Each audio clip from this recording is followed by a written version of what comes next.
Welcome back everyone. It's day 8 in Madagascar. We're now heading off to Talir.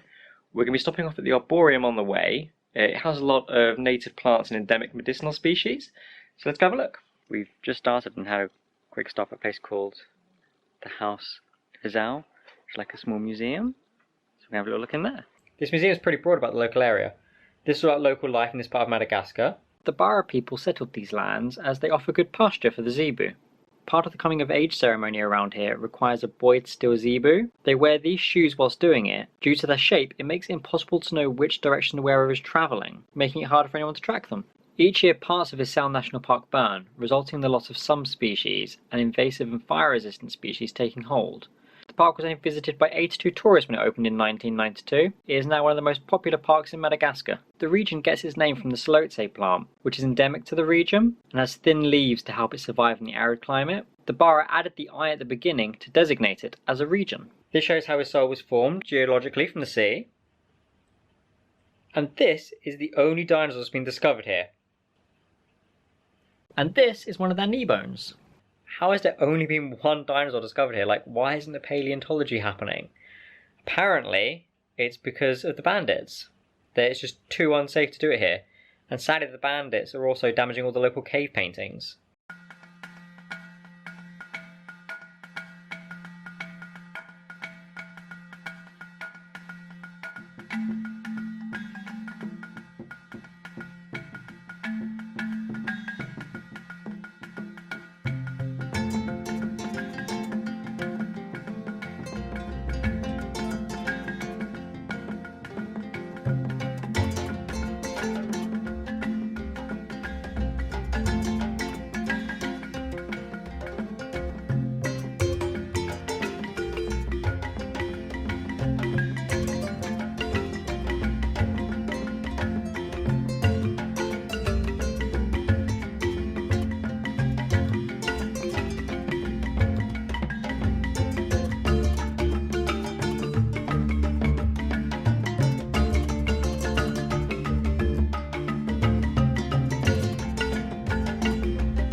We met some French ladies at Camp Kata.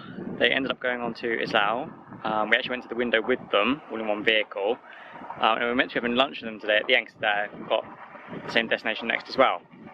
We got a call part way in from their driver. He had broken down. That's their vehicle behind me. Their driver left them in the vehicle and went off to go find oil. Some people started begging around the car, so they locked themselves in the car. They got incredibly hot. We've now stopped off to try and give them help. Apparently the driver has found oil on his way back. But yeah, we're currently in, I think, about 34-35 degrees C. And they were stuck in that car for quite a while. It's taken us a while to find them. But yeah, we've caught up. Now they can hopefully cool off a bit. It looks like their car's a bit knackered. There's oil below it. They've called their guide, who is at least half an hour away by taxi. Unfortunately, still haven't got a taxi. It's been quite a while now. So that half an hour just keeps remaining an extra half an hour. They've called the tour company they're with in the hope that they will allow our guide to take them with them. Just the next place, then I'll re-meet with their guide when he's got the car fixed and gets there. Unfortunately, that tour company is being really quite negative about it. I think they're worried that our guide's going to steal their clientele. And they're saying, oh, just leave the girls there, they'll be fine. But it's hot, they're going to slowly run out of water. It's just not a very nice place to leave them in this kind of heat or in this environment. So the understanding I think we've reached is that they're coming with us. I'm not sure what kind of understanding there is between our guide and their guide. But yeah, we're not abandoning them here, they are coming.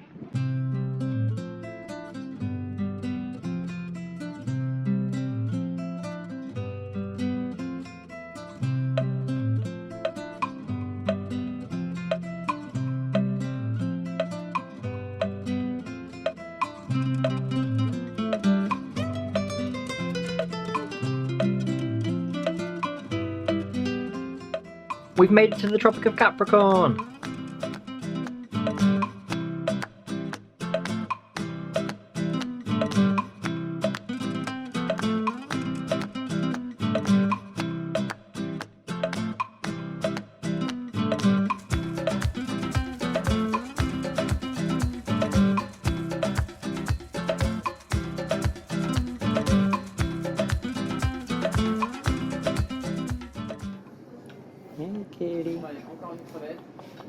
Yeah, good kitty. How are ya? Hello. Hello.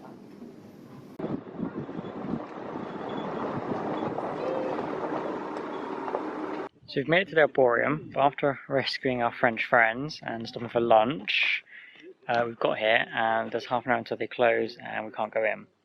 So we're either coming back first thing tomorrow morning and getting a quick visit in before our boat trip to our next destination. We might be skipping it. I'm not 100% sure yet. We're going to decide tonight. We may not have gone to the Arboreum, but our guide is now taking us to see another beautiful sunset in the dunes.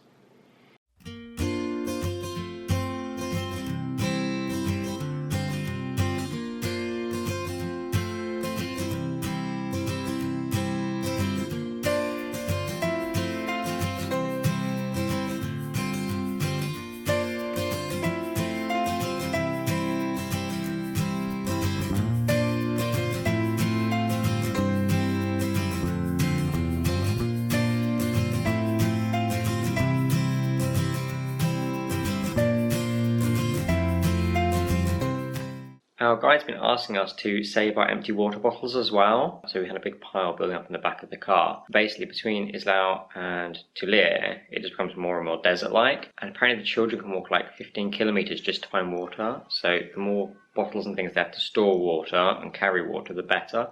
So we've been kind of knows out on the way, but we've not been able to stop and just hand them out to the children because there's been a lot of child trafficking in this area. So if you stop your car with children, the children will probably run away. Also, if you stop the car, get out and start interacting with children, and someone sees the car, they might accuse Tristan of taking part in child trafficking, which obviously he's not.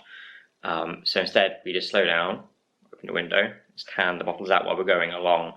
But the first stop we came to were some kids who were some animal handlers. They were looking after the goats and zebu in the area. I think Tristan said that their father's probably off selling zebu and things while their mums look after the village.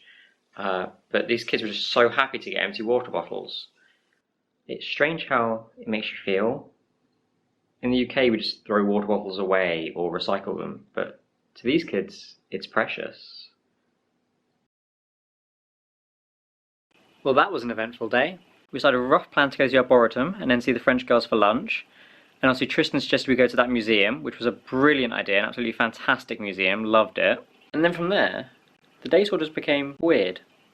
We got a call from the girls who had broken down. We did get that lunch. The portions were absolutely huge. It was a massive meal, but delicious. The French girls, they'd been shopping. They were really sweet. They brought us a little key ring in the shape of Madagascar and had a little truck on it, sort of signifying the fact that we had picked them up and rescued them from their broken down truck. So the girls went to the hotel. It was a little bit out of our way, but we did stay, had a drink with our guide Tristan. It's his birthday in a couple of days, but we say goodbye to him tomorrow sadly. So we gave him his present this evening. A zebu we brought on day one. We picked this because zebu are a sign of welfare, and we feel wealthy to have had Tristan as both our guide and our friend. And it turns out it's the first recycled aluminium object he's owned. And then tomorrow we're off to Anakau by boat. So we're saying goodbye to Tristan in the morning, but we're hoping to see him again back in Tanna. We do get another guide then, and fingers crossed it's him.